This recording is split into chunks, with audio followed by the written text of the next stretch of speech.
Pour nous autres occidentaux, la religion musulmane n'a vraiment rien qui puisse redorer l'image de la femme. Pour Martine, une Québécoise de 28 ans, il en est pourtant tout autrement. Martine a épousé un musulman et s'est convertie à la religion de l'islam. Aujourd'hui, elle s'appelle Zeynab. Elle porte le voile et elle respecte à la lettre tous les enseignements du Coran. Pour cette jeune femme, l'islamisme est une libération, un renouement avec la féminité.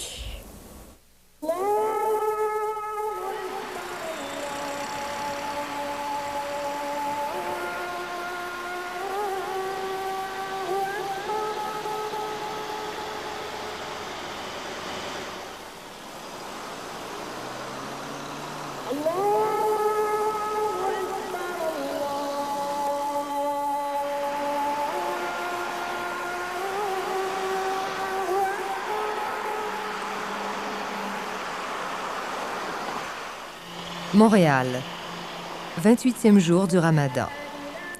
Il est 20h39. C'est l'heure de la sourate, la prière islamique.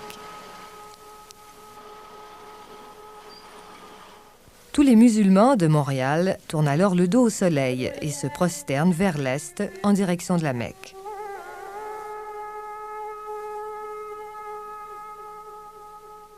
Cette mosquée est située à Ville-Saint-Laurent.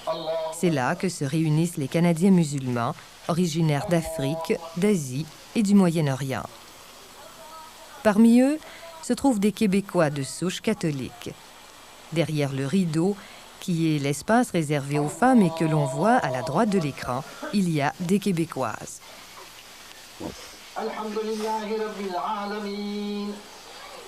Martine est l'une de ces Québécoises qui ont changé d'appartenance religieuse. Mon nom, c'est Zeynab, que j'ai choisi parce que je me suis dit que, naturellement, ma famille ne m'appelle pas Zeynab, les Québécois que je connais ne m'appellent pas Zeynab, mais pour ma belle famille, pour les Arabes qu'on connaît, qui parlent peut-être pas beaucoup le français ou l'anglais, Martine, c'est assez dur à dire. Tandis que Zeynab, c'est quelque chose de commun, puis bon, ça fait plus facile. Née dans la paroisse de Terrebonne il y a 25 ans, elle s'est convertie à l'islam il y a 1 an. Martine s'appelle maintenant Zeynab et elle a choisi de porter le voile, même si plusieurs femmes musulmanes ont délaissé cette coutume. Loin de représenter une contrainte, le voile correspond pour elle à une libération.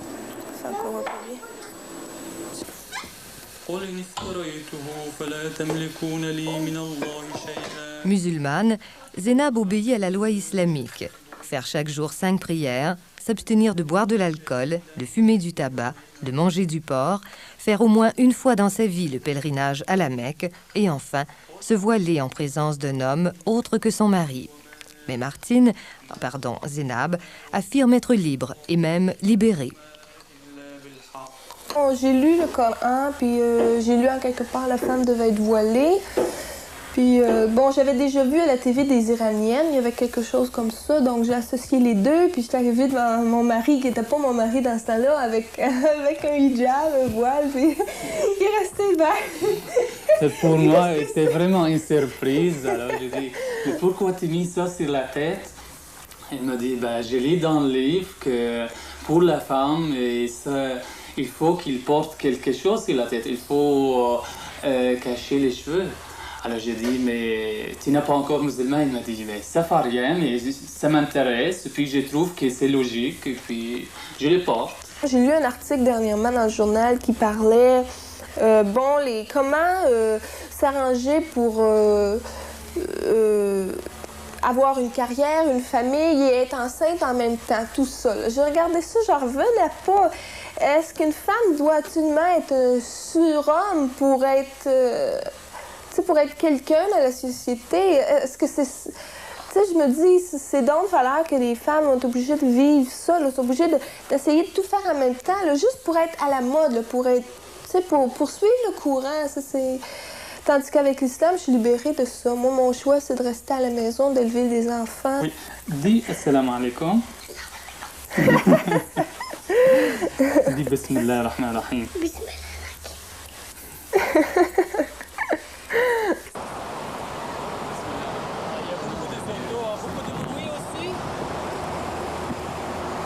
suivre une place de même.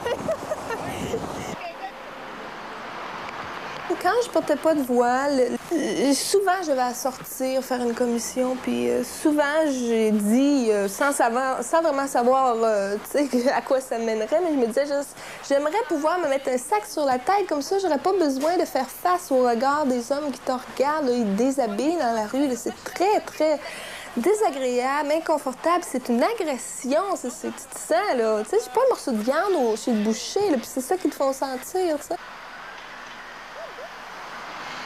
Donc, avec le voile, vu que c'est inconnu, ils peuvent pas te regarder comme une Québécoise ou ça. Donc, ils regardent par curiosité, mais jamais je vais me sentir déshabillée comme avant.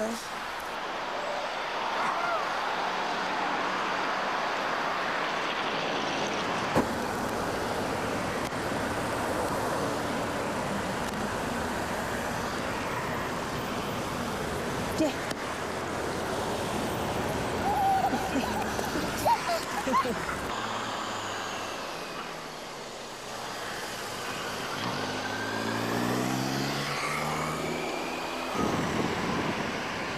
C'est chaque vendredi que se rassemblent les musulmans à Ville-Saint-Laurent, comme dans toutes les mosquées du monde.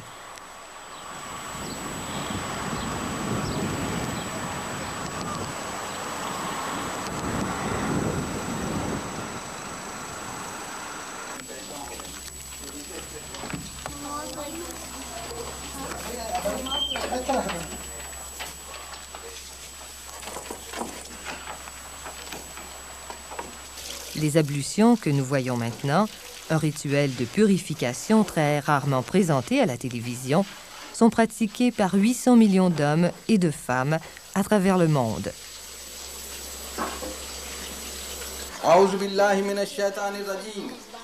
L'islamisme progresse et gagne de nouveaux adeptes, y compris chez les Occidentaux.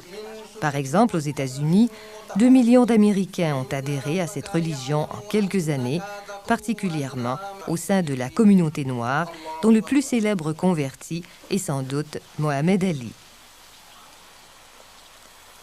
En Europe, un autre converti célèbre s'appelle Commandant Cousteau. Au Canada, l'islamisme est la troisième religion, après le christianisme et le judaïsme.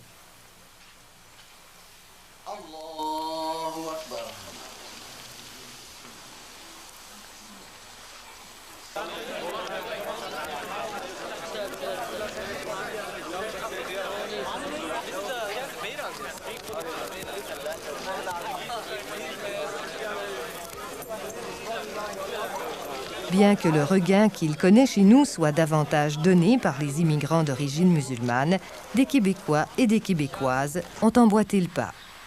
L'islam donne à la femme toute liberté. Mais quand je dis ici, on pense parce que la femme se déshabille ou qu'elle peut se promener à moitié vêtue, qu'elle est libre, mais c'est le contraire. Parce que quand la femme musulmane s'habille, elle a le respect d'elle-même. C'est surprenant de voir les hommes, comment les hommes ont le respect de la femme. C'est parce que c'est un monde d'hommes, il n'y a pas de doute, c'est un monde d'hommes. Donc toi, en allant dans le monde d'hommes pour essayer de gagner ta vie, tu t'endurcis par la force des choses. Parce qu'il faut, que, pour survivre, que tu t'endurcisses puis tu saches répondre. Puis, donc ça durcit, puis la féminité est obligée, par la force des choses, de devenir arrière-plan. Dans les valeurs occidentales, Zénab s'est sentie humiliée et agressée. Aujourd'hui, elle s'épanouit dans l'islam qui lui permet, dit-elle, de vivre pleinement sa féminité. Les chemins de la liberté prennent parfois des détours inattendus. J'ai jamais été si peu opprimée de toute ma vie.